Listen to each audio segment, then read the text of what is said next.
बिहार नगरपालिका अधिनियम 2007 की धारा 3(1) में इस वर्ष मई माह में राज्य मंत्रिपरिषद द्वारा यह संशोधन किया गया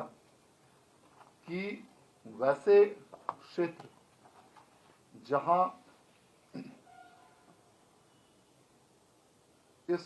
2011 की जनगणना के आधार पर दीर्घकालिक व अल्पकालिक काश्तकार कर्मियों अर्थात कृषि कर्मियों की संख्या कुल जनसंख्या के 50% से कम होगी, वैसे क्षेत्रों को राज्य सरकार नगर निकाय के रूप में अधिसूचित कर सकेगी। इसके पूर्व यह संख्या, इस अधिनियम में संशोधन होने के पूर्व यह संख्या 75% निर्धारित थी और आंकड़े भी अलग थे। इस अधिनियम में संशोधन होने के उपरांत राज्य के विभिन्न जिलों से नए नगर निकायों के गठन के प्रस्ताव और पुराने वर्तमान में मौजूद नगर निकायों के उत्क्रमण के प्रस्ताव की मांग विभाग द्वारा की गई थी।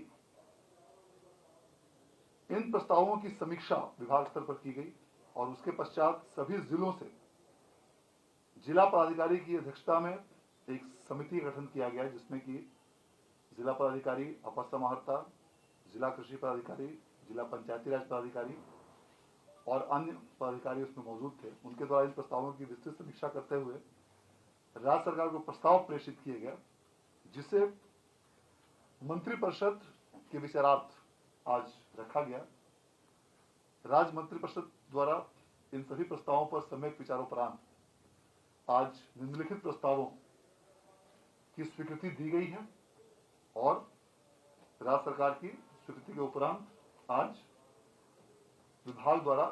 इसके संबंध में अधिसूचना निर्गत कर दी गई है। मंत्रिपरिषद द्वारा जिन प्रस्तावों की आज स्वीकृति दी गई है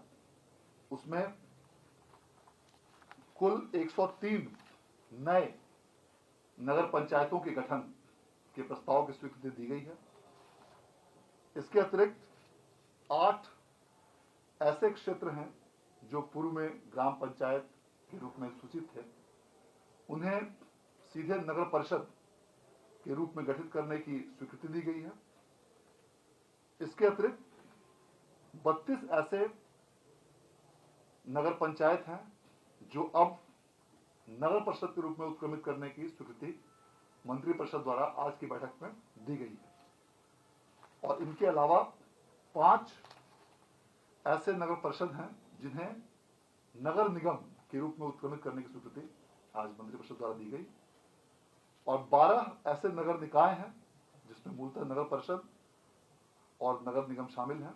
इन नगर निकायों के क्षेत्र विस्तार की स्वीकृति आज मंत्रिपरिषद द्वारा दी गई है। इस प्रकार इन सभी नए प्रस्तावों की संख्या को मिलाकर कुल 160 ऐसे प्रस्तावों की स्वीकृति आज राज्य मंत्रिपरिषद द्वारा दी गई, जिसकी आलोक में अधिसूचना विभाग द्वारा निर्गत कर दी गई है। इन नगर निकायों के गठन होने के फलस्वरूप इन क्षेत्रों में जो अभी तक गांव के रूप में ग्राम पंचायत का भाग थे, अब इस मंत्रिपरिषद की स्वीकृति के उपरांत उसकी आज अधिसूचना निर्गत की गई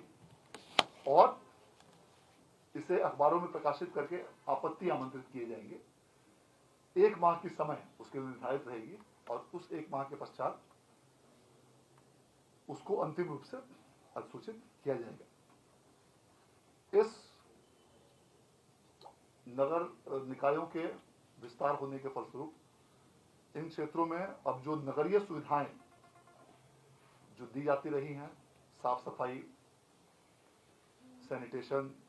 कचरा कलेक्शन, स्ट्रीट लाइट, ड्रेनेज,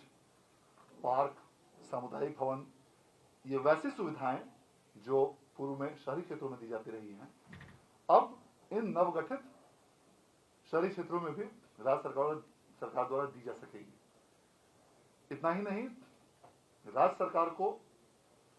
केंद्र सरकार से जो राजस्व की प्राप्ति होती है ग्राम पंचायतों और नगर निकायों की आबादी और संख्या के अनुसार,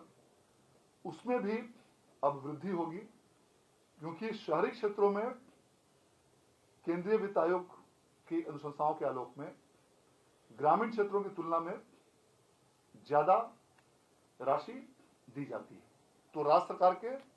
संसाधनों में भी वृद्धि होगी, राजस्व की प्राप्ति होगी और इन क्षेत्रों को अब नगर के रूप में, शहरी क्षेत्रों के रूप में विकसित किया जा सकेगा। इस प्रकार आज राज्य मंत्री परिषद द्वारा इस अत्यंत महत्वपूर्ण प्रस्ताव की स्वीकृति आज की बैठक में दी गई, जिसके उपरांत आज विभागीय अधिसूचना निर्गत कर दी गई है और आज से लेकर कल से लेकर आगामी 30 दिन तक उसमें आपत्ति आमंत्रित की जाएगी। धन्यवाद।